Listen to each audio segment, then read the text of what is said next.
Hello golfers, this is Greg with Cause and Effect Golf, and this is about posture. When you're standing up to swing the golf club, you want to get in a very aggressive athletic posture, okay? I'm not going to get too much into how much the angle, exactly the perfect angle. I think it's more what your body will dictate, because everybody has a little different way of hanging their arms and feeling comfortable.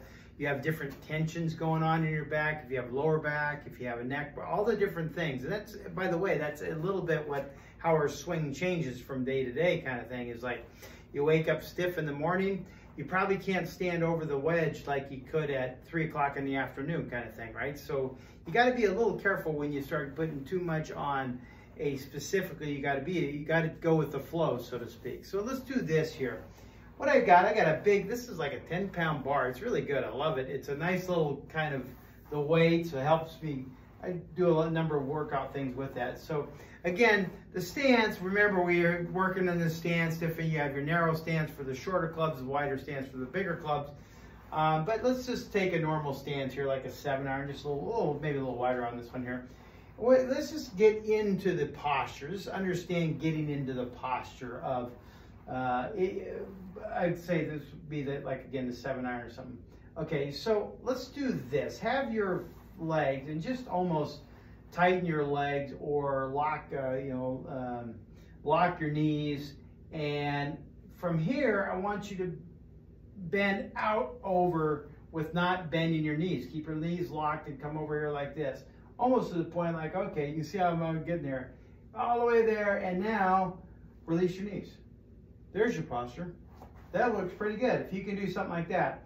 Now, so you get into here, lock them, put this here, lean all the way to the point you can't. That's where I start feeling a little of my back there. Then I flex my knees there. I'm good like this. This is my posture, okay? That may be a little up tall there, but when I do it, let's do it with a club in my hand. Again, back in here, go like this, get that. And you can kind of see how, and then I kind of settle in there, and I'll be a little flatter, or I should say a little more bent over there. You see that? That's what we want to get pretty athletic, and you can see that posture right there. You don't want to get too much here. One thing you really want to avoid is getting the squatty kind of thing. Getting in here like this and go like this. That's the one that's really tough. And the reason why it is because this may feel good, and you're here to get it like this, okay? However, you see when I come back in there, it restricts my turn, okay? So let's go back to the big bar again here, okay? Have this in here, and I'm gonna get a little into that position, go to there, have a little flex. Now see when I come back, I wanna be able, you see that churn I have? I feel like my left shoulders comes here. You can see this whole thing here, that posture. I come through, comes in here. You see my spine angle is what we're talking about, right? So you're in this position here. You see my spine angle hasn't changed too much, right? It's still intact here. And then I come through the hitting area, and you see my spine angle still there, and then it will eventually come up into there. This is, you got to be careful. Don't take this with everything that you got to do. You take it with a grain of salt, right?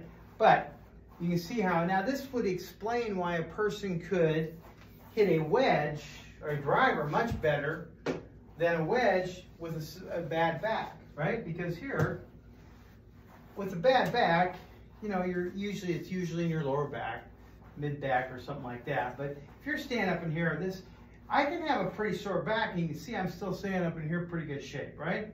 But when I get a wedge in my hand, you can see how that wedge getting down in here, to get down to that may be that's kind of the tough thing to do there. And that's what you'll go through. You'll have to discover what is the best for you, okay? As you notice too, when I'm doing that, everything is I'm just letting my arms hang down, right? I'm in here like this. Again, I'll just do this to reiterate, get in here, get into there like that, have a little flex. I'm just letting my arms hang down. The better I can stay here and keep myself in this position, then I'm probably gonna be better to do that. But as an old man, it takes a little time. It's difficult sometimes to stay up in that position. Okay, so let's do this here. Let's pull 7-iron. So that's a little more we're talking about here. Let's get a 7-iron. So we're in this position here. Get myself in here. Now I comfortably get into position. I don't have to do that you know, lock my knees and so forth. But I'm going to do that again just to get the feel like what we're doing here. The lock in here, it won't feel like this. This is also where you get the feeling when you do this here, you get this bend out here. That's where you'll get the feeling like you feel like you're pushing your rear end. Push your hips back this way. So you go here, you push your hips back and it throws you out. That's your hinge. Throw there, have a little flex, and there you got a 7-iron in your hand, okay? This is the one where you, if you can, try to stay up as much as you can, much more. Not too tall, you can't do that. There's a fine line, you got it there. But you want to get into that position where you're athletically, you got enough knee flex, not too much flex. Get there in a position here now where you can feel like, okay, I'm pretty aggressive when I do that, when I stick my rear end out a little, not too much. This would be too much, this would not be any. Get enough right to there. And you see when I take this swing here, I get back in this position. You can see I still kept my spine angle right there, like this, right? That's where you come down there, and you keep this angle when you're hitting the ball and on through. But it starts with your posture. Get yourself in good posture. Don't overflex your knees. Don't go straight. You gotta release your back, your knees a little to release your back. But understand how much that posture, and again, this is all about getting in the fundamentals, the pre-swing fundamentals. When you do that, you do pretty good.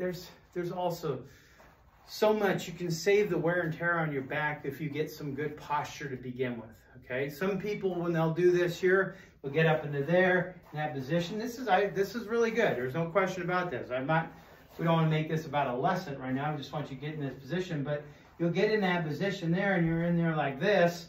You'll feel the core. Feel that core tighten you in there, okay? And that kind of, when you get back here, you feel how important that core is. Well, that's what you're doing. When you get set into here, good position, get there, you feel how that core is much more engaged, and then you can turn there, okay?